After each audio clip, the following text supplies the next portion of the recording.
Yo ya empecé con el guateque. Para no verte más. Andrés Martínez, muy buenos días. Muy buenos días, ¿se me oye? Vuelve a hacer lo que... Si este ¿Esto? no es el mío ya está, habitual. ya está. Y muy bien, déjalo Vale, ahí quietito. ¿Cómo estás? Muy bien. Mira, pues, Repite el comentario que has dicho. de que Del carnaval. Del carnaval, que viene potente, empieza fuerte, ¿no? Estaba viendo el cartel, siempre el segundo fin de semana, el segundo sábado es más fuerte, y evidentemente el coso y el martes de carnaval y tal. Pero este sábado estaba mirando que si el viernes viene de un candú, que si Alejo Stivel, que es de Tequila, que no son tributos. Otras veces era... Yo cuando vi de un candú digo, un tributo. Y no, y viene. Y después luego estaba mirando 3 carnavales de día en los 3 escenarios, más los carnavales, más la... Madre mía la que viene. La verdad que sí. Yo espero que sí, que el carnaval recupere lo que, bajo mi punto de vista, esto es muy personal, pero creo que, bueno, el sacarlo del centro, pues a mí no me gustó. Pero, bueno, vamos a ver qué tal este año. Que este año hay cambios. Andrés, parece que reconducida en la situación. Es que cualquiera que viera el pleno ayer de La Graciosa, o por lo menos la foto del pleno de La Graciosa del Ayuntamiento de Teguise, no diría que el lunes uno de los concejales del grupo de gobierno dijo que se iba. Nadie lo habría dicho. Sí, lo registró y es como que aquí no ha pasado nada. Pero de hecho, ya ayer Rita Hernández aquí, en las 12 de la mañana, fue cuando dijo eso, dice, no, dice, esto en una semana nos hemos olvidado, dice, igual en 4 horas. Claro, ya nos estaba diciendo que en el pleno no iba a haber nada anómalo y que no sé si Alejandro es impulsivo o alguien lo ha reconducido, no sé. Yo ayer, no sé si entraste tú ayer con Andrés Sting en Café de Periodista. Yo lo cogí antes de entrar y digo, y Andrés, tú que eres perro viejo, ¿qué sabes de esto? Y dice, mira, una moción de censura no se plantea. Si una moción de censura te llevas al que se va a salir, al díscolo, se lo lleva a un sitio, no le dejan conectarse con nadie ni hablar y Alejandro estaba reuniéndose con todo el mundo, hablando con todo el mundo, así lo reconoció. Ha sido una cosa media extraña. Yo ya lo decía, yo ayer, no sé, yo era más suspicaz o creía que había algo más detrás. Parece ser que no, por ahora, porque también parece que tampoco es que esté muy, muy controlado Alejandro Ramírez, no solo por el grupo de gobierno, sino más diría yo por su propio partido, por el Partido Popular. ¿Y tú crees que esto ya está? O sea, él vuelve al redil y ya no pasa absolutamente nada más. Quiero decir, ¿terminarán, crees que bien, la legislatura? Pues mira, no lo sé. Ya te digo que yo era mucho más, no sé, yo creía que esto ya estaba acabado y sin embargo esa reconducción no sé si realmente es lo que él reclama, y él reclama, no sé si pues un poquito más de cariño y un poquito más de atención en sus partidas, en su área, en la de área de deportes y participación ciudadana, y si con eso él está satisfecho y da esa estabilidad al gobierno, me parece bien. Ahora, no, por lo que he podido comprobar, no creo que tengan mucho control sobre él o mucha confianza, diría, hasta dentro de su propio partido, ya no incluso en el grupo de gobierno. Bueno, pues continuamos, Andrés, y esto me encanta y sé que te encanta a ti también, así que te voy a dar vía libre para que hagas tus preguntas. Primero voy a poner en antecedentes a quienes nos escuchan.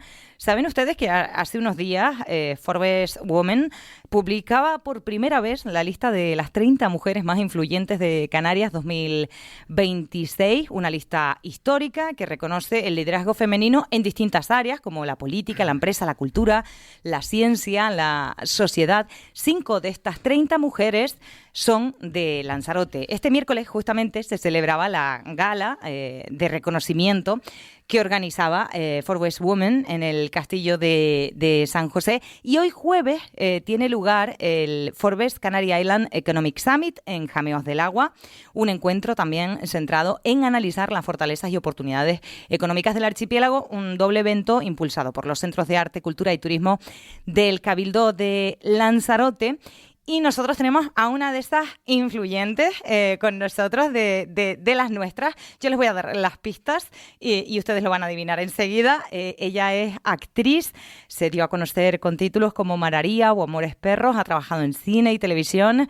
Ha destacado en proyectos como Maktub y la serie Veneno. Tiene en su trayectoria más de 30 largometrajes, nominada en 3 ocasiones a los premios Goya y ha recibido la medalla del Círculo de Escritores Cinematográficos. Y si todavía tenían dudas, pues la saludo ya a la actriz Goya Toledo. Muy buenos días. Hola, buenos días, ¿qué tal? Muchas gracias por estar con nosotros, muchas felicidades, enhorabuena por este reconocimiento y esa sería la primera pregunta de entre los muchos, ¿no? En su carrera, Mm. bueno, ¿qué significa este?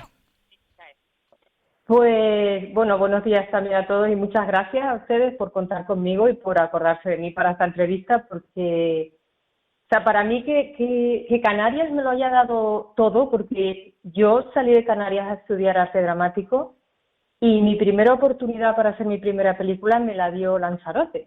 Entonces, para mí Canarias es mi tierra, es mi alma, es mi vida y este reconocimiento me emociona mucho por eso, porque Canarias al final nosotros estamos ahí, salimos a estudiar, a hacer cosas, pero la riqueza que tenemos en nuestras islas y las oportunidades que nos dan nuestras islas son únicas también. Mm.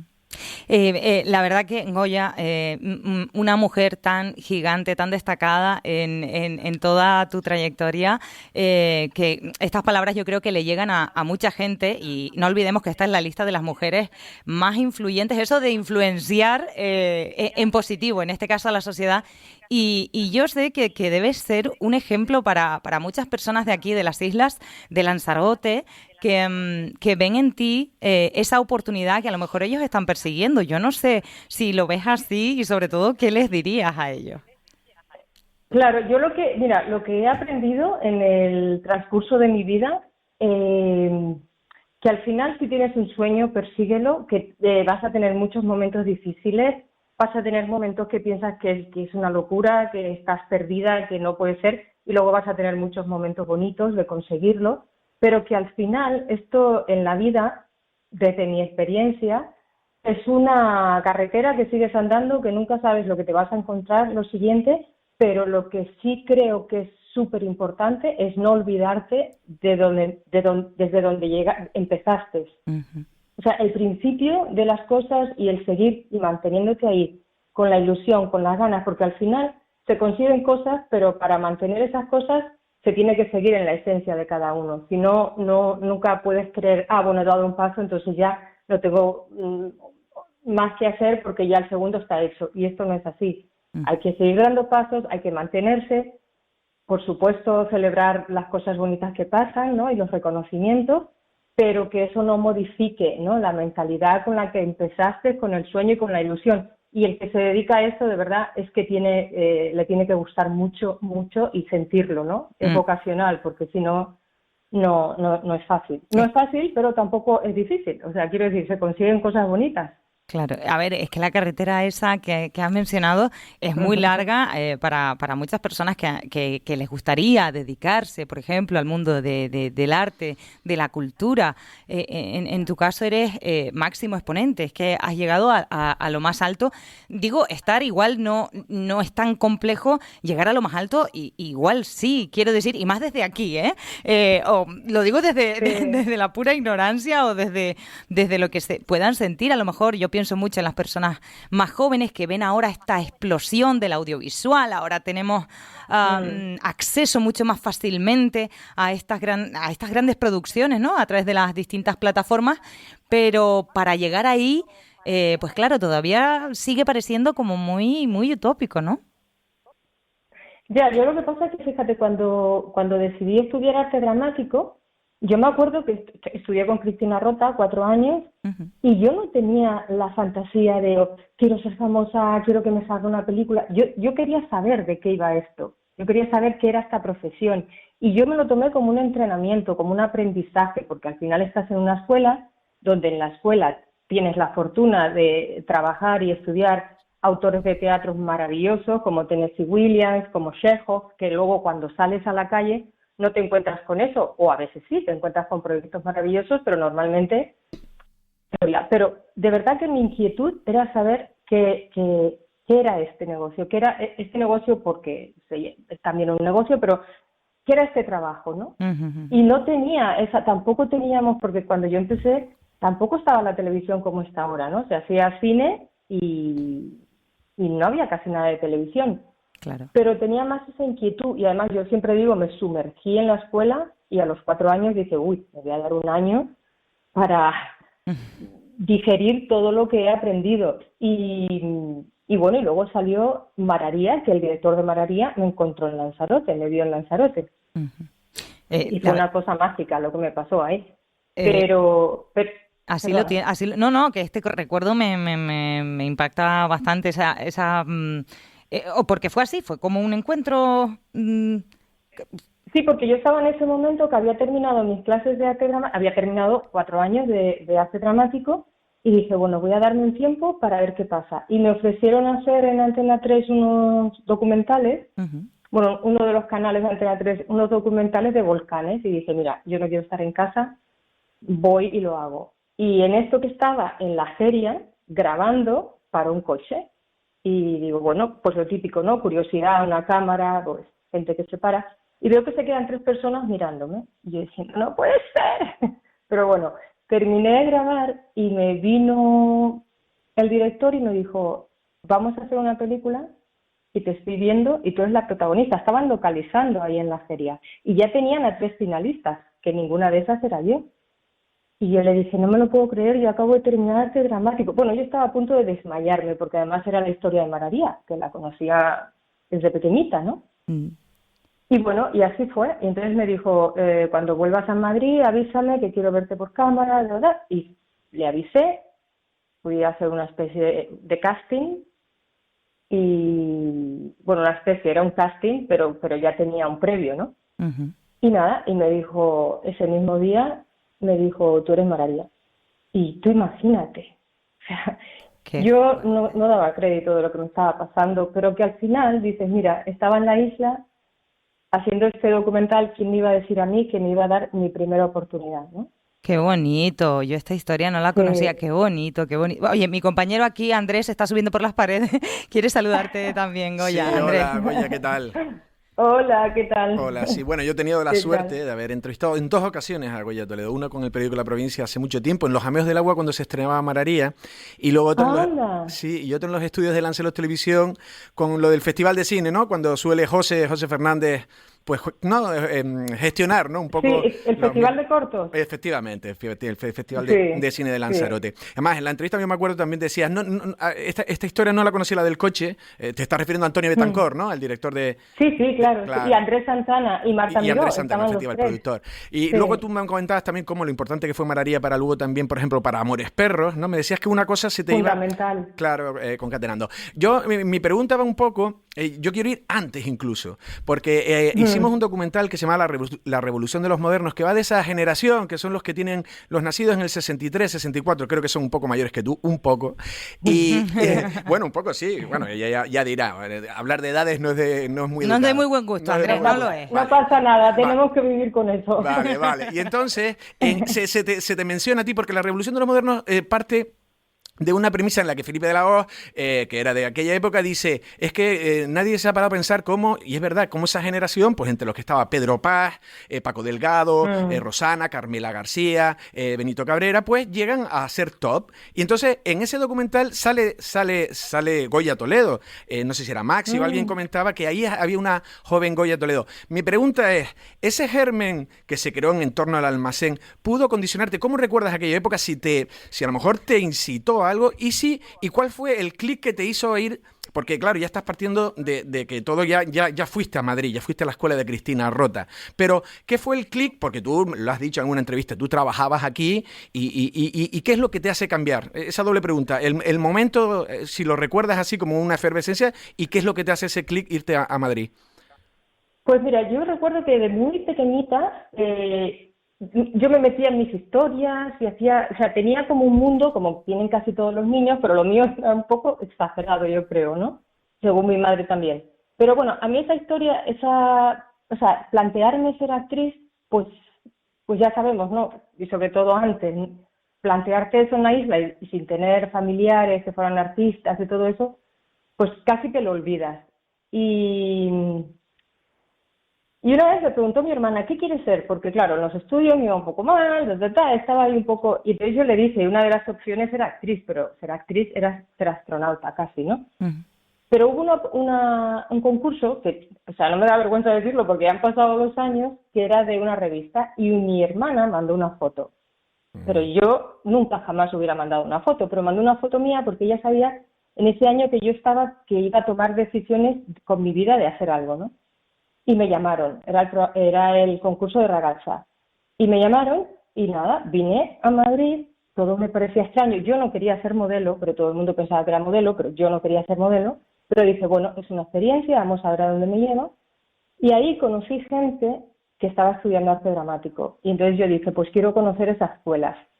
Y ahí me fui a la escuela porque dije, o sea, algo se me encendió en mi cabeza de cuando era pequeña, digo, la vida me está poniendo delante que puedo ser, no sé ni siquiera si puedo ser actriz, pero puedo ver lo que es una escuela de teatro, ¿no? Donde se preparan los actores. Uh-huh. Y entonces mi amiga, que en aquel momento tenía que hacer unas fotos, dice, ¿por qué no me acompañas y vamos a la escuela? Que tengo que hacer unas fotos y así ves la escuela. Y bueno, al final yo hice las fotos con ella, con la profesora, con otro actor, porque eran unas fotos como de una escena para una revista. Y así empezó todo. Y entonces dije, bueno, pues yo voy a empezar en esta escuela a ver qué pasa. Y hablé con mi familia y le dije, yo quiero estar ahí, bueno, siempre yendo y viniendo, claro, porque esa siempre ha sido mi vida, pero me planteé en serio de si en un año no pasa nada, pues lo dejo, pero me voy a dar un año de mi vida a ver qué pasa con esto. Y así fue, fueron saliendo cosas, vas aguantando, sigues, y luego salió, después de mucho tiempo, Mararia, y gracias a estar haciendo la promoción de Mararia, el guionista de Amores Perros, Guillermo Arriaga, me vio en una foto y dijo, ella es Valeria, el personaje de Amores Perros. Y eso lo recordábamos el otro día en México, porque fueron los 25 años del aniversario de Amores Perros, y lo recordábamos, y fue por una foto, y llevaban haciendo casting a 2.000 actrices, y yo no hice casting para esa película. Entonces dices, cómo la vida te va llevando, pero porque tú también vas buscando las oportunidades y quieres estar ahí, y ser curiosa también. Eso yo creo que me ha ayudado mucho, el ser curiosa. Sí, bueno, y aprovechar las oportunidades. Y me dejas, Erika, sí. y otra curiosidad. Tengo una curiosidad, porque al igual que tu amiga Penélope Cruz también salió por un videoclip, en este caso de Mecano, ahora no me acuerdo cuál era la canción pero era una jovencísima Penélope Cruz. Tú hiciste, o protagonizaste el videoclip y nos dieron las 10, ¿no? De Joaquín Sabina. Sí. A ver, la pregunta es, a ver qué sabes tú, porque cuando él dice era un pueblo con mar y tal, mucha gente se creía que era otro sitio, pero él ya lo reconoció, que era Lanzarote. Lo sabías, sí. ¿no? Pues no. No, o sea, no, ahí no hay ninguna relación. ¿Te elige él? ¿Cómo te llega esa opción? Lo digo porque puede parecer insignificante, pero porque es una leyenda esa canción. Y claro, sí. él cuenta una historia que pasa una noche y al final lo ha confirmado que es Lanzarote. Entonces aquí hay una serie de especulaciones. Él vino a 2 conciertos seguidos que se organizó en la Ciudad Deportiva de Radio 86 y demás. Y entonces yo no sabía si, a lo mejor tú tenías algún conocimiento de eso o no. No, ninguno. Aparte que yo conocí a Joaquín Sabina porque teníamos, o sea, un grupo suyo de amigos era amigo mío. O sea, amigos míos, y entonces no sé si tocaban Canarias, no sé qué, y coincidía con la boda de mi hermana. Y entonces mi amiga venía a la boda, él vino a la boda de mi hermana, ahí fue donde conocí a Joaquín Sabina, no tenía ni idea, y ahí fue donde él decidió que yo hacía ese vídeo, así de sencillo. ¿Y nunca te contó que si la historia estaba basada en Lanzarote ni nada? A veces hay magia de verdad, Andrés. Sí. Curioso. No, porque decía yo, de repente a lo mejor te sabías más la historia de aquella noche, a lo mejor que Joaquín Sabina te lo hubiera contado, pero no entiendo que no. No. Lo siento. No. Era porque es como es una gran incógnita y que porque todo él lo desvela en una entrevista que le hacen y era en Gijón. Entonces el de Gijón creía que el pueblo de mar era Gijón. Y el otro le dijo, siento decepcionarte, pero era Lanzarote. Bueno, y yo siento decepcionarte a ti. Pues mira, yo me acabo de enterar, y él fue a Lanzarote, no sé si fue su primera vez que fue a Lanzarote, esto fue en el 92. Pone, sí, ¿2? Que es la canción, sí, la canción es del 92, o el videoclip. Sí, no sé si fue su primera vez, pero vamos, la historia fue así, yo le conocí porque teníamos amigos comunes. Sí. Bueno. Que pero mira, qué la leyenda, bonito, la leyenda ¿no? seguirá. ¿Qué es? Pero qué bonito. Sí, sí, Pues sí. sí, que siga la leyenda. La magia también existe en ese sentido, en esas conexiones. No te robamos más tiempo, te agradezco enormemente que hayas estado con nosotros, te damos la enhorabuena de nuevo, y más que la enhorabuena, y esto lo digo creo en nombre de muchas personas, e insisto, pienso mucho en el futuro de las personas jóvenes, más jóvenes que ahora están encaminando su vida, el agradecerte que hayas tenido el valor de ir por esa carretera que mencionabas al principio y no rendirte, porque entiendo que no ha sido fácil. Hay, supongo que sombras tantas como luces y muchas veces eso la gente no lo ve, solo ve el éxito y el éxito se consigue pues de esta manera y además con la humildad con la que nos has atendido, enormemente agradecidos. Goya Toledo, que sean muchos más éxitos. Muchísimas gracias igualmente y muchísimas gracias, ¿eh? Gracias. La verdad que, Andrés, un lujazo, una generosidad tremenda la que tiene Goya Toledo con nosotros y con Lanzarote también, que yo creo que la gente agradece también escucharla de sus palabras, ¿no? Lo que significa. Sí, ¿no? Y lo que decías tú, ¿no? Y una mujer influyente también está en el top nacional de la interpretación, ¿no? Y de la cinematografía y también de otras artes escénicas. Y la verdad que, bueno, eso, un poco de esas dos curiosidades que le quería preguntar. Y curiosamente no, pues no sabía lo del videoclip. Creía que ya podía dar un poco más de esa leyenda, porque lo creas o no, y nos dieron las 10, es como un himno ya de hombre, Joaquín Sabina. mítico. Mítico, y al final él lo reconoce en esa entrevista en Gijón, creo que era en El Comercio, el periódico El Comercio, y le dice que fue en Lanzarote, que el pueblo del mar era en Lanzarote. Qué guay. Sí, bueno, ahí quedará la leyenda, ¿no? Historietas. Pues sí, la magia existe. Aquí se han quedado dos rascados porque no han podido preguntar, pero eso les pasa por llegar tarde. Que no.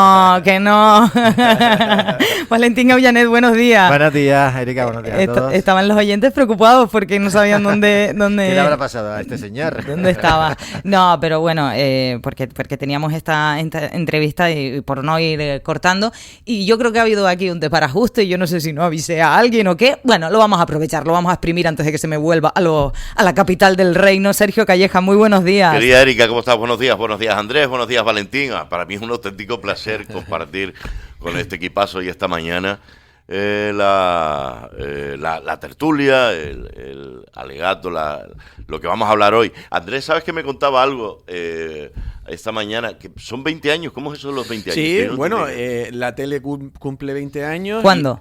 En el verano, en julio ya se empezó las primeras emisiones y en septiembre fue el primer café de periodistas, y el primer café de periodistas era Jorge Coll, evidentemente, Sergio Calleja, Goyo Cabrera y yo, y en este caso, pues 20 años después seguimos coincidiendo en una tertulia. Sí, seguimos juntos, O sea, y hacía tiempo que no coincidíamos en radio y me alegro de haberlo hecho. Sí. Oye, la entrevista con Goya me encanta. Pues, hombre, oye, primera división. Es una super actriz. Yo me estaba acordando de Amores Perros, que fue una película que me impactó muchísimo. habló, Y también es un habló, papelón ahí impresionante, ¿no?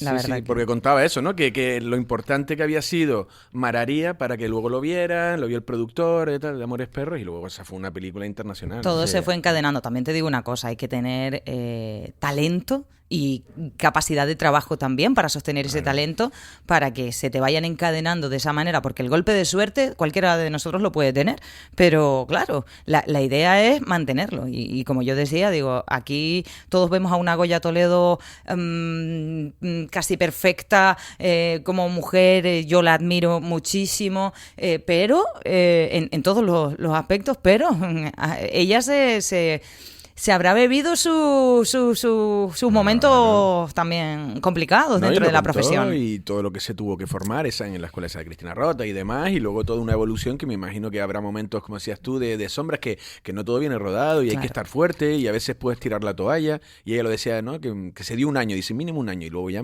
Mira. Y luego la vida te va también Te dando... da mira, yo alegría. siento cortarles el rollo, pero que la verdad que estos incisos me encantan. Esto demuestra que a nosotros nos gusta mucho más esto claro. que hablar de... La política nos aburre. Bueno, Eso bueno, no Y a- está aburrida. Y a los oyentes también igual, ¿eh? Está un poco igual, no sé, que antes lo comentaba con Andrés al principio, chicos, pero me gustaría saber lo que opinan ustedes, porque, y les digo lo mismo exacto que le dije a Andrés. Cualquiera que viera las fotillos del pleno del Ayuntamiento de Teguise ayer en La Graciosa, diría, aquí que el lunes un concejal del PP dijo que se renunciaba. ¿Qué va?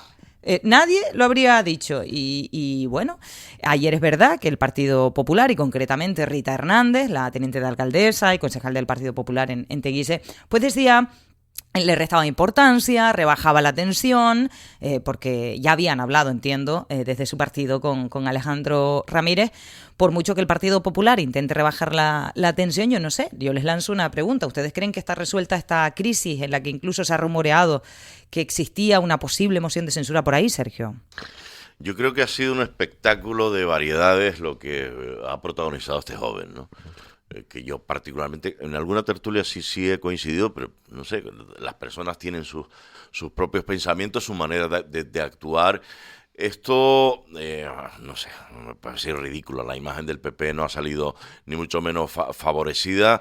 Yo creo que daños colaterales para Coalición Canaria ha tenido pocos. El problema que tiene el PP es que ahora tiene que amarrarlo bien, darle mucho mimito para luego darle una patada en el trasero y quitárselo de arriba, porque personas que hacen estos movimientos de ficha de manera innecesaria, un espectáculo, que si viva no sé qué, que si no sé, en Instagram y tal. A mí me parece que esto es un paso atrás ya, ese pacto, y es mi opinión, y por eso estamos sentados aquí para dar nuestra opinión. Ya ese pacto Coalición Canaria PP en Teguise, bueno, pues ha tenido muchas fugas, muchas dudas, sobre todo de cara a esos enfrentamientos que ha tenido la propia Rita o la propia Olivia, que es la alcaldesa, y Rita Martín. Pero ahora le viene esto y demuestra, por ejemplo, que el Partido Popular no tenía bien controlado a su personal. No sé si las razones de Alejandro están justificadas o no. Lo que para mí no está justificado es que hagas un teatro y de repente 48 horas después estés otra vez dándote la mano allí. No lo sé. Veremos. Amárrenlo bien, porque si no les da otro espectáculo dentro de poco. Rita Hernández, que me metiste a Rita Martín y la pobre no tiene nada que ver Rita aquí. Martín, que también es del PP. Que no tiene nada que ver aquí. Bueno, entiendo que no tiene nada que ver. Valentín.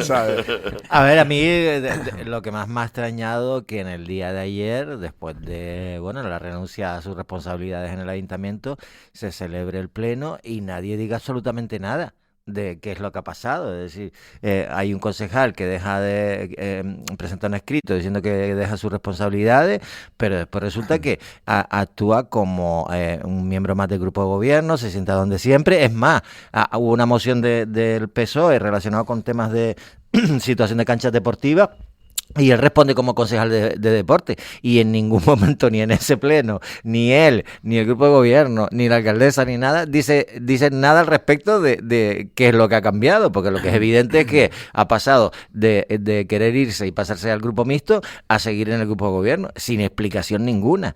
Y eso, igual que en su momento dije que tenía que dar explicaciones a la ciudadanía y sobre todo a los votantes de por qué tomaba inicialmente ese primer paso, después en la rueda de prensa todo quedó como muy en el aire, que si zancadillas, pero no quiero decir quién me las pone, que si recortes en plantilla, pero después desde el grupo de gobierno nos decían que recortes de plantilla, al contrario, que había un nuevo plan de reorganización de los diferentes departamentos en el que precisamente el suyo, que era el de deporte, se veía beneficiado. No sé, ha sido una especie de expediente X un poco rarito, y yo atribuyo a que hubo el típico berrinche del que ya no puedo más, como nos explicó Rita Hernández ayer, que yo creo que lo hizo paso a paso, ¿no? Diciendo, no, es que ya lleva amagando desde hace bastante tiempo con que no puede trabajar en estas condiciones y tal. Alguien que parece que entra a la política pensando que es que no, yo quiero que esto se haga y se hace, o yo necesito este dinero y lo tengo, y después te das de bruces con la realidad, con la ley de procedimiento administrativo, con las cosas de palacio que van despacio, con todo ese tipo de cosas. Entonces, claro, el hombre pues ha ido amagando hasta que al parecer no pudo más, pero de repente se ha reconducido. De momento creo que se haya reconducido, porque como tampoco nos han explicado nada, y yo creo que mucho mejor para la estabilidad del propio ayuntamiento, ¿no? Yo espero que no haya ninguna sorpresa más por parte de este concejal, que sí que es verdad que parece que no ha tenido muy claro un poco dónde quiere estar, ¿no? Respecto al futuro del propio concejal, esto yo entiendo que, y un poco a colación de lo que decía Sergio, complica que su partido vuelva a confiar en él y que si el día de mañana él quisiera incorporarse a un partido distinto, por ejemplo, también desconfiarían de él, porque todo el mundo ha sido espectador de cómo han sucedido las cosas. Pero si hay algo que se ha puesto sobre la mesa con toda esta situación, es que quizá el ayuntamiento de Teguise no es tan fuerte como el gobierno en el ayuntamiento de Teguise, no es tan fuerte como ellos quisieran. Tal vez debería entrar una nueva formación, una de esas formaciones que han sacado representación, dígase Nueva Canarias, dígase Primero Teguise. ¿Por qué digo esto? Hombre, a Marcos Vergás y al Partido Socialista seguro que no les abren la puerta, porque al fin y al cabo creo que fueron los que realmente, pues, digamos que en número sí ganaron las elecciones, lo que no conformaron un grupo de gobierno como se hicieron rápidamente Coalición Canaria, Partido Popular, Vox en aquel momento. Ginés González ya no está en Vox, pero sigue apoyando a ese gobierno.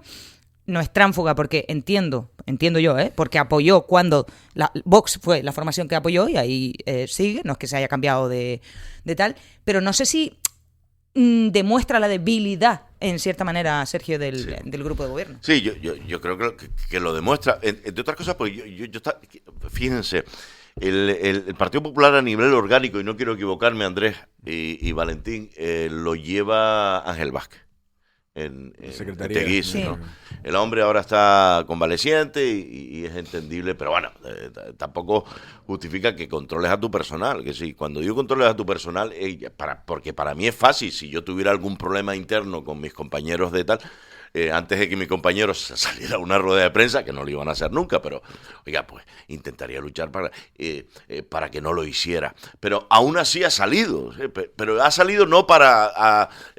ha salido para intentar hacer algo que demuestra que la cosa no funciona bien, o que tienes dentro, no sé. Ha salido fatal. Yo creo que sí, yo creo que en clave de grupo de gobierno y sobre todo en clave de Partido Popular, aquí no ha salido ni Ángel Vázquez y ni la presidenta, Astrid Pérez, que es una mujer con arresto, una mujer decidida, con el control, con mano férrea sobre el partido, y demuestra que el Partido Popular, bueno, no es mi teoría, es que se ve con la división en Arrecife, Jacobo Medina por un lado, Jonathan de León por otro lado, o del lado de Jacobo, ahora se le sale por Teguise, y ya digo que el Partido Popular no sé cómo espera encarar también un último año donde tendrá que presentar candidaturas, donde tendrá que presentar listas y donde no sé qué, la fiabilidad que le pueda dar al electorado y no sé si llegará o se desgastará más o no, o de repente no lo sé, yo no lo veo muy bien para el Partido Popular y por supuesto, claro, daño colateral al grupo de gobierno y golpea también a Coalición Canaria y sobre todo también debilita, como no sé si lo que tú quieres decir, Erika, que a Olivia también la deja tambaleándose en un grupo de gobierno que parece que está cogido con alfileres. Es que está cogido con alfileres, Andrés. Ya lo siento. O sea, quiero decir, seguramente tengan Rita y ella, que digamos lideran los equipos principales y el propio Ginés, el compromiso firme de trabajar por él. Yo no digo que no, pero oiga, hay que tenerlo muy claro y hay que confiar mucho en las personas con las que tú vas en una lista electoral y con las que tú gobiernas. Claro. Es que son tus compañeros y pueden pasar cosas así que demuestran la fragilidad de un pacto que a lo mejor estaría mucho más reforzado con otra formación. De todas maneras, vamos a ver, las otras formaciones que están en la oposición, ya sabes que por descarte ni el PSOE ni Nueva Canarias, quedaría primero Teguise, pero hay que recordar que primero Teguise también... Es que Jonás Álvarez salió del PP. Por eso te digo, de las listas del Partido Popular. El Partido Popular inicialmente, cuando se inician las negociaciones para conformar un nuevo grupo de gobierno, pues no tenía claro. Coalición Canaria, por ejemplo, sí era favorable a que pudiese entrar Jonás Álvarez, pero quien no lo tenía claro era el Partido Popular, sobre todo porque, bueno, era un hombre de sus filas que se fue a otra formación política, y yo creo que eso influyó muchísimo para que la persona con la que hablasen fuese precisamente un concejal de Vox, porque además imagínese el follón que se montó cuando se constituyó ese pacto con Vox, porque vamos, ahí se tiró al cuello directamente el Partido Socialista para decir, oye, que lo haga el PP, pues ya más o menos estaba dentro de la línea argumental, pero que lo haga Coalición Canaria, pusieron el grito en el cielo durante meses diciendo, no, Coalición Canaria que dice que había puesto un cordón sanitario al partido, a Vox, y resulta que ya han pactado en Teguise, después ya pactaron en otro municipio, creo que en Granadilla, etcétera, tuvo que salir Fernando Clavijo para decir que, bueno, que había una cierta independencia a nivel nivel municipal en cuanto a los pactos y tal, para poder justificar de alguna forma el pacto con Vox, ¿no? Y eso costó un desgaste sin lugar a dudas. Y todo eso fue porque en el Partido Popular de Guise y en el Partido Popular de Lanzarote pues no creían que Jonás no podía ser la persona que apoyase ese pacto porque le faltaba un solo concejal. Y ahora sé que, bueno, que en un momento determinado lo que están diciendo es en qué momento no decidimos también pactar con el propio Jonás, ¿no? Y después que tenga gente en tus filas que, bueno, como este concejal que parece que no tiene muy claras las cosas, como que pensaba que iba a entrar en política y que era todo, ¿sabes? Rodado, rodado y todo muy fácil. Político, porque es que fuera de la piscina se nada mucho mejor, ¿no? A veces criticamos mucho tal lo que se hace en las administraciones, pero después si estuvieses dentro te das cuenta de que es un elefante enorme, difícil de manejar, ¿no? Bueno, cambiando de tema, hay un tema a nivel nacional que por lo que representa justamente la lucha contra la violencia de género, contra todo este tipo de cosas, creo que es un revés no solo para el procedimiento en sí, sino en general también, y un poco lo que estamos comentando, ¿no? Podría poner en entredicho cómo se hacen las cosas, qué sentido tiene hacerlas y cómo. Creo que a todos nos sorprendía ayer el desistimiento por parte de la actriz Elisa Muliá de la denuncia que había presentado contra Íñigo Errejón.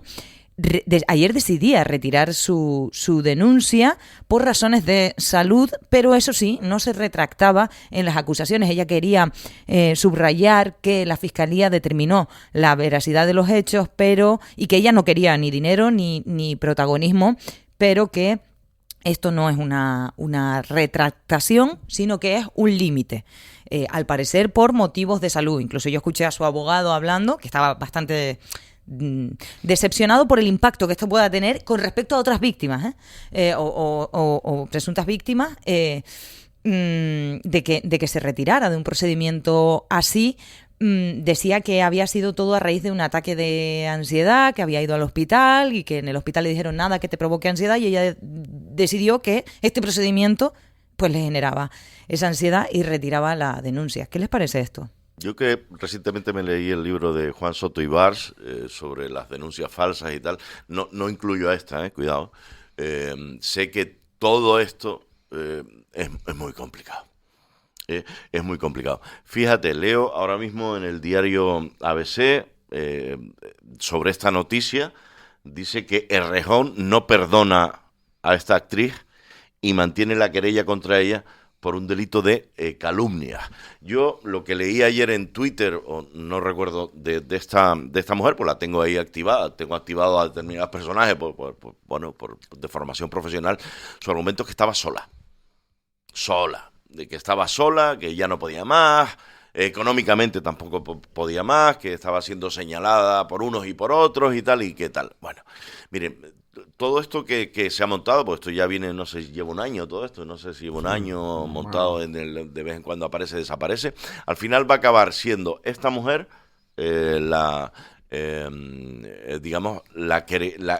contra quien, o sea, Errejón va a seguir manteniendo la querella contra ella por difamación, y ella se queda simplemente con una actuación de un fiscal que ha dicho que ha dicho que sí, que se admita.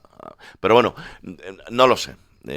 Todas estas cosas, no ha habido juicio, no vamos a saber si Errejón era malo o era bueno. Breve, compañero. Bueno, yo muy rápido, esto sí me recuerda que meterte en unos procedimientos judiciales son muy, muy desagradables, y donde tú tienes que estar explicando, porque eran hasta medio violentos las imágenes que se ofrecían de las declaraciones de ambos, ¿no? Estás casi desnudándote o destripando tu intimidad en un caso, en una sala, pero luego también se filtraban, creo yo que se filtraban imágenes del juicio. Y lo digo porque también, por ejemplo, haciendo una alusión aquí, yo por ejemplo he hablado con mucha gente que en los casos que hubo aquí, caso Unión y otros casos, que hubo gente que me decía, Andrés, cuando termine esto, quiero hablar y voy a decir lo que verdaderamente ha pasado, porque hubo gente que llegó a ir a la cárcel, Segundo Rodríguez, hubo gente que pasó 72 horas ante un juez instigándole y en cierta medida acusándole porque fueron sobreseídos. Y esa gente tiene, yo creo que lo pasa tan mal, sí, que cuando termina el procedimiento, por si se pudiera volver a abrir o por cualquier cosa, pasa y Es dice, horrible. no, Andrés, yo no quiero hablar de nada. Entonces, en esto yo creo que ella se ha desgastado en una cuestión que también volvemos a lo mismo. Estaba en el límite. Ella también siempre reconoció que él dijo que no en un determinado momento, que después está, pero claro, luego había ese, vamos a decir ahora como también lo de Monedero, cierto baboseo y tal.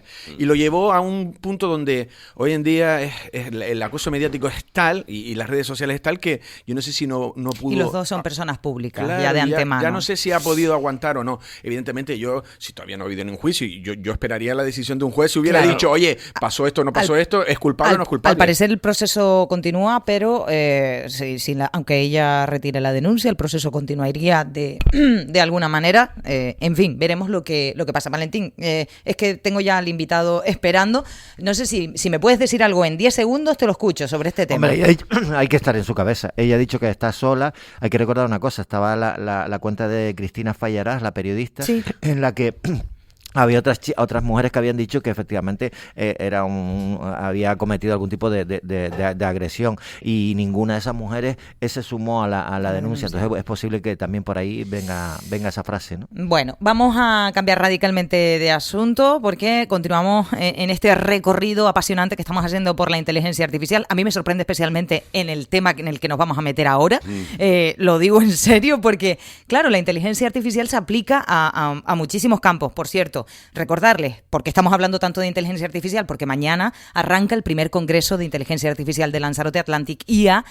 Yo no sé si quedan entradas, sé que han ido volando, pero si quedara alguna, ustedes la pueden encontrar en tickety.es y justamente vamos a saludar a uno de los ponentes, en este caso del sábado, si yo no me equivoco, de este primer congreso de inteligencia artificial. Él es un referente internacional en la transformación digital de los restaurantes. Es investigador, analista internacional, profesor del Basque Culinary Center y fundador de la escuela que lleva su nombre. Diego Coquillat, muy buenos días. Buenos días, ¿qué tal? Muy buenos días. Muchas gracias por estar con nosotros. A ver, yo es que, claro, siempre digo que soy una ignorante en todo esto, pero imagínese si soy ignorante, que no sabía yo hasta qué punto se podía transformar pues algo como un restaurante, ¿no? Mediante la tecnología y la inteligencia artificial y estas nuevas herramientas de las que estamos hablando, ¿no? Bueno, cada vez más. Desde luego la tecnología, la digitalización desde hace ya décadas que digamos está influyendo en todos los sectores, por supuesto en el sector de la hostelería. Y bueno, cada vez son más los procesos que se optimizan, digamos, a través de este tipo de tecnologías que son ahora mismo, pues yo diría que prácticamente necesarias, ¿no? En todos los aspectos. Uh-huh. Pensemos, por ejemplo, pues en algo tan sencillo como la realización de una carta, ¿no? Uh-huh. Pues ahora mismo tenemos ese superpoder, en este caso, que podemos ayudarnos de una tecnología pues que nos va a asesorar, nos va a aconsejar, nos va a acompañar un poco en la realización de platos, en la realización de cartas, en la realización de menús, o sea, realmente, digamos que en todas las partes, digamos, pues ya hay una influencia importante, ¿no? Uh-huh. Enseguida le doy la palabra a mis compañeros, pero a mí sí me gustaría, porque esta pregunta se la hago a todos los ponentes con los que hemos hablado, ¿sí? Conocer qué se llevarán los asistentes de su ponencia estos días de su ponencia en el Congreso. Bueno, yo sobre todo lo que pretendo en este caso es pues que entiendan de una forma muy práctica, muy clara, muy actual, cómo está influyendo la IA dentro del sector de la hostelería y en concreto dentro del sector de los restaurantes, ¿no? Ese es mi objetivo, porque bueno, estamos hablando mucho y se está escuchando mucho sobre la IA, pero yo lo que quiero sobre todo es aterrizarla, ¿no? Es decir, que vean realmente cuál es el beneficio de poder utilizar este tipo de tecnologías y cuál es el impacto que a día de hoy está teniendo y sobre todo, pues también hace una perspectiva de cómo va a influir, digamos, dentro de lo que es el sector, ¿no? Pero sobre todo desde la práctica, desde ejemplos muy claros, desde procesos muy sencillos, para que entiendan exactamente la importancia de la IA, porque, pues es una herramienta, digamos, que supone un diferencial competitivo importante y aquellos que la utilicen, pues van a tener una ventaja en este aspecto, ¿no? Entonces, sobre todo lo que pretendo es el momentum, ¿no? Oye, ¿qué está pasando en la IA? En cuanto a su impacto en el sector de la hostelería, en cuanto a su impacto en los restaurantes, uh-huh. Y cómo puedo ver eso y cómo me lo puedes explicar y cómo lo puedo entender, ¿no? Ese es el objetivo de de la charla, ¿no? Uy, pues tiene trabajo aquí y gente muy interesada que aquí, bueno, con la marca Saborea Lanzarote estoy pensando en todo, ¿no? Nuestro producto premium.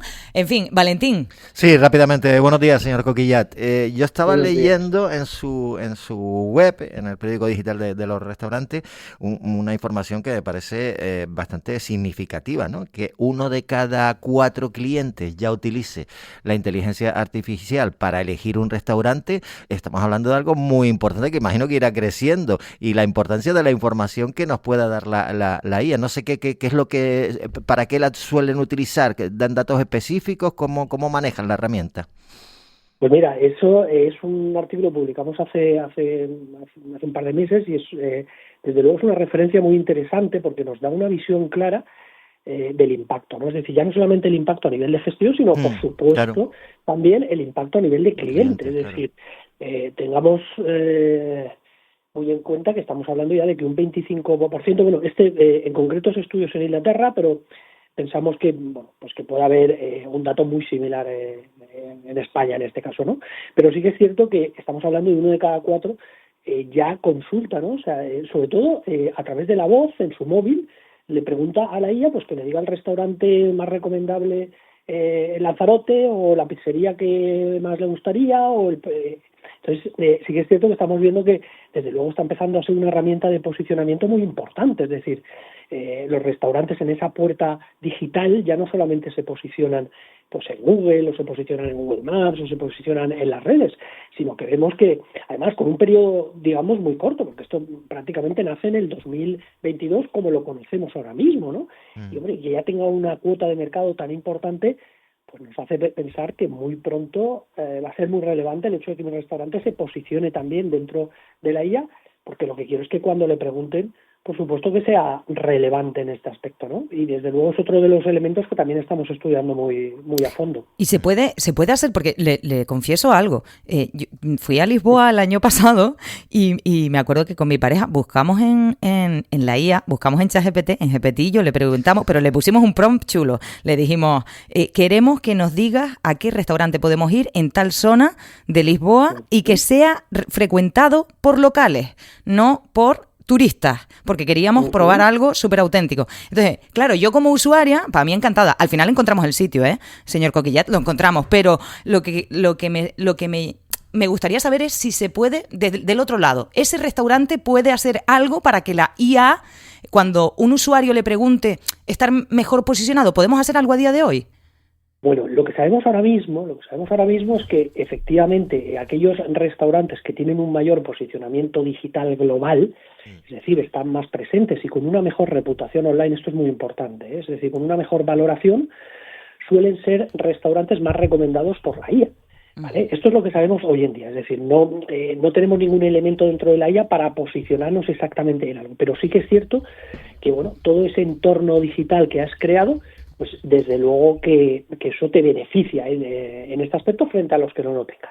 Pero sí que es cierto que empezamos a sospechar que dentro de muy poco pues vamos a tener espacios dentro de las propias IAs, en este caso, donde vamos a poder desarrollar un contenido empresarial o propio, ¿no? Incluso vamos a poder hacer campañas pues como se hace en Google Ads o como se hace en Meta Ads, donde vamos a poder posicionar incluso también, digamos, una especie de anuncios, digamos, dentro de la IA, ¿no? Eso es un poquito las estimaciones que vemos por dónde va a haber o por dónde va a ir el recorrido, ¿no? Uh-huh. Pero ahora mismo, desde luego, todos aquellos que tengan un mejor posicionamiento digital, pues tengan fichas en Google, tengan fichas en TripAdvisor, desarrollen contenido en redes, es decir, todo ese universo digital que hay.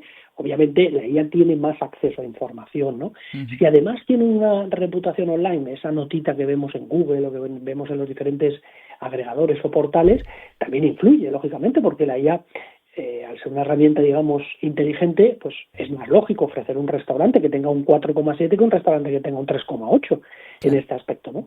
Con lo cual, todo eso tiene una influencia ahora mismo muy importante.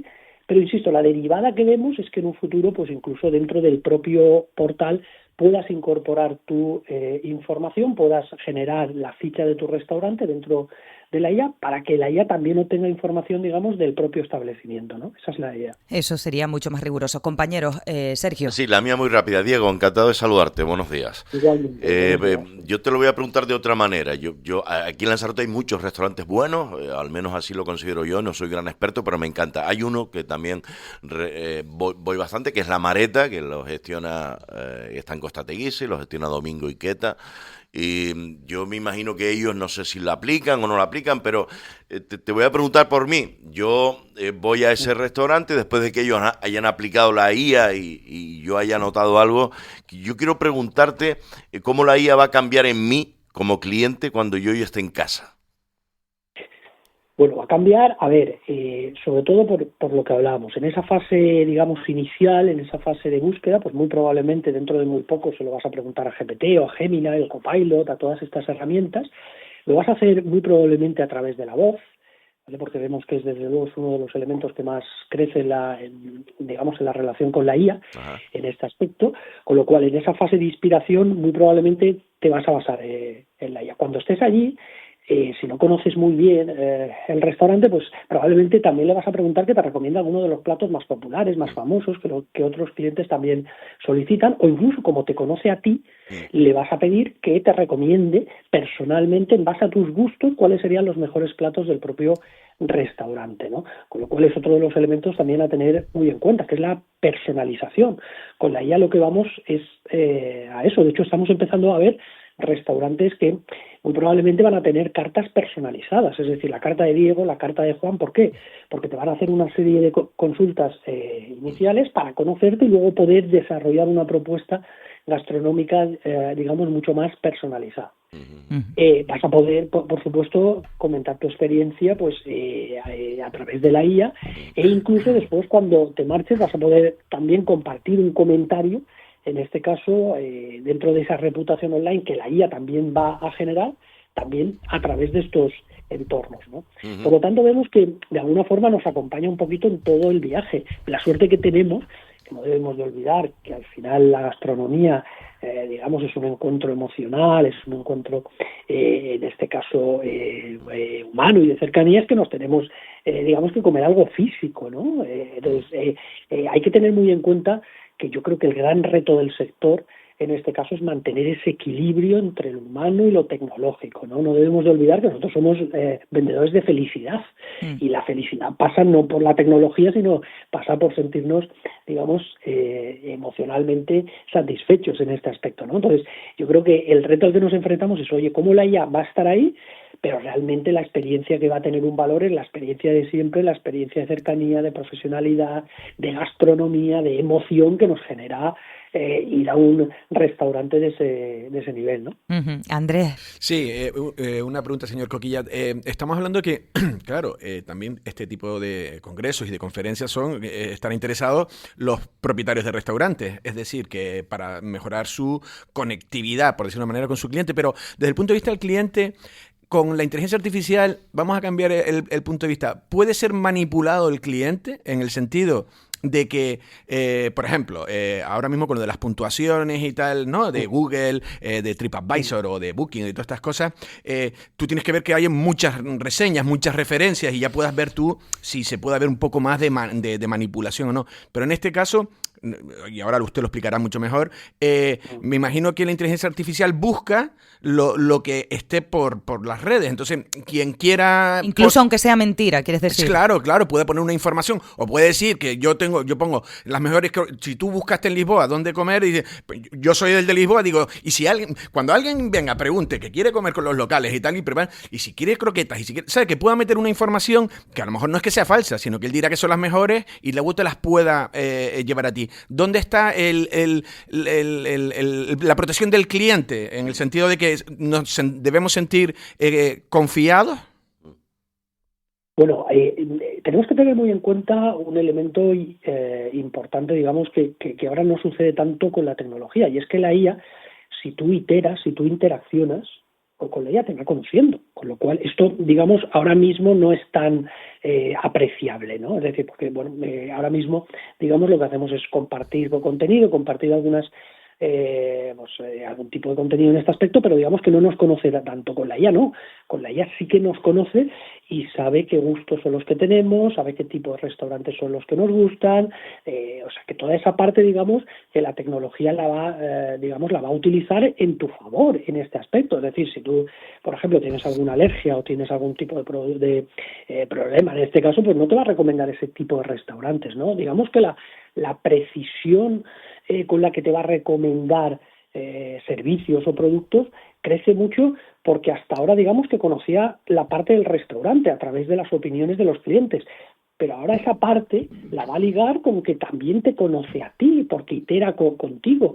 Entonces, digamos que en principio, dentro de la tecnología, ya sabéis que todo es posible, cuidado, pero en principio, digamos que esa fusión de lo que te ofrece el mercado con tus preferencias, digamos, ese elemento va a mejorar porque conoce las dos partes. Entonces, bueno, yo creo que es un elemento en ese aspecto que es un avance importante en cuanto a intentar acertar, digamos, en las recomendaciones. A partir de ahí, pues ya sabéis que dentro de la tecnología pues, bueno, siempre hay callejones, siempre hay atajos y siempre hay elementos que puedan de alguna forma distorsionar esta relación. Pero desde luego, desde la teoría, lo que nos dice es que ahora mismo, bueno, tenemos más información de las dos partes, con lo cual podemos generar, digamos, unas mejores recomendaciones, ¿no? Bueno, pues interesantísimo. Tenemos más preguntas, pero vamos a reservarlas para el congreso que le estará el sábado por la mañana aquí con nosotros. Diego Coquillat, un placer estar estos minutos de radio con usted. Muchísimas gracias y que tenga buen viaje a Lanzarote. Gracias. Muchas gracias a vosotros. Gracias. Oye, compañero, súper interesante. Me encanta. Ha sido una semana intensa. Sí. La pena que yo viajo mañana a Madrid, si no, estaba pegado a ese congreso. Porque extrapolas esto, Andrea y Erika, extrapólalo lo que quieras. Míralo a los restaurantes. Es que yo creo que es interesante la conferencia de Diego Coquillat, no solo para los restauradores y para la gente, es que es interesante para el consumidor también. Claro. Es que a mí me interesa saber qué es lo que va a decirse ahí. Porque también la información siempre hemos dicho que es poder, pero a ver, es que también es nuestra responsabilidad protegernos de lo que tú estabas planteando, ¿no? Un poco los riesgos. No, pues al final son las empresas las que se van a aplicar la inteligencia artificial, las van a llevar al terreno donde ellos obtengan el mayor beneficio. Claro. Entonces, pero también es verdad lo que él dice, luego el cliente también la puede utilizar y la va a utilizar, y al final yo creo que se creará ese binomio o simbiosis. Sí, es lo que tú planteabas. Cuidado, las trampas. Uh-huh. O sea, la utilización echar cebos para mentir, mientes y el amor y engañas a la IA porque estás diciendo lo que decía. En Lisboa quiero que los lisboetas, ¿dónde van los lisboetas a comer? Pues a lo mejor un lisboeta que es más espabilado. Tú lo sabes bien. Claro, ¿sabes lo que hizo? Pero Erika y Fran no sabían nada. Quiero decir, me pasaba si me voy a Bucarest, ¿no? Porque quiero buscar el restaurante donde los rumanos... pues no tengo ni la menor idea. Pero ese tipo de trampas va a existir siempre. Claro, porque yo le dije, fíjate, dentro del prompt y de las indicaciones que le dimos fue, danos tal, fíjate en las reseñas de la gente, es decir, que no sean reseñas de visitantes, sino ni de turistas, sino de gente local. O sea, eso lo puedes interpretar en el contexto de cada reseña. Entonces sí que tiene importancia la cantidad de reseñas. Y te puedo asegurar que era un sitio, Sergio, yo no te he enseñado la foto. Ahí había una muñeca hinchable, unas mesas todas juntas, ahí había un montón de elementos distópicos y un poco tal. Era muy portugués, muy portugués. No, pero de todas maneras a mí me hace gracia también porque en el fondo yo me acuerdo cuando me casé en el 2007, claro, todavía todo esto no existía y me fui a Venecia y quería hacer lo mismo que decías tú, yo quiero comer donde come la gente de Venecia, pero no, porque claro, eso es una locura, San Marcos, Piazza San Marcos, todo eso es japoneses, americanos, ese es el turismo elevado a máxima potencia. Y me acuerdo que llegan las guaguas hasta la parte en donde ya luego son los canales. Y me acuerdo de ver un chofer de guagua, pero un chofer con con cara de clase trabajadora. Y me acuerdo de decirle eso y digo, ¿dónde comes tú? ¿Tú dónde comes? Y el tipo me explicó, claro, dónde comía él. Era un sitio auténtico, pero era recóndito. Claro. Vas a tener que salirte de la misma... De los del mismo circuitos. centro. A la Venecia Claro, ciudad. Claro, A la Venecia claro, ciudad claro. probablemente te enviaría. Y fue de las mejores comidas que hicimos allí, muy Sin simpático. inteligencia artificial. Y en Claro. italiano, seguro. Y el tipo, ¿cómo te explico yo ahora? Ya eran canales súper pequeños, era un rollo llegar y nos costó. Pero luego era sitios guay de esos donde la gente se sentaba, luego llegaban unos canadienses y se sentaban a tu lado. A en tu lado, mesa. eso nos pasó a nosotros Eso en en el Lisboa. extranjero lo Eso es hacen. muy europeo, Sí, eso es muy, eso es muy europeo, todos sí. juntos. Muy confianzudo lo he visto yo siempre. Nunca me ha gustado, pero bueno. Sí, compartir mesa No con me gusta desconocidos. nada. Sergio Calleja, Un Andrés abrazo, Martínez, Erika. un placer. Gracias. Soñar y romper